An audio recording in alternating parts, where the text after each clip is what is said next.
everybody, welcome to this week's Golf Swing Gazette. This week we're going to talk about something that I touched upon in my beer clinic this past week, and we will touch upon it in our first men's clinic. I have a men's series coming up in June on Tuesdays. It really affects your iron striking. So we're going to talk about a pivot point. So we always try to get over to this side to create a downward strike in our iron play.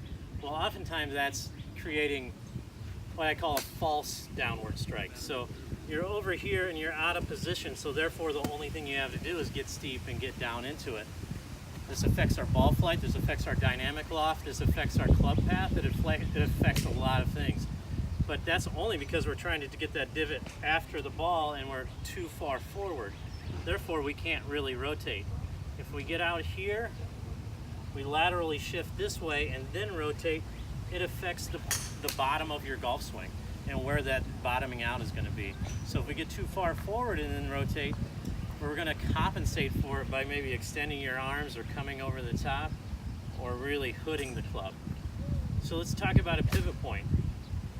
We can get over to this lead side by rotating and still staying back just a little bit. As you can tell, this is the wrong way, leaning forward, then rotating. I'm pivoting around an axis that's somewhere right out here over my left side. Correctly, we would just rotate around the center of our axis this way and rotate, and all of a sudden my pivot point is over here somewhere around my right back pocket or just above it. That way our swing bottom, or the low point of our swing, is in a more consistent spot every time.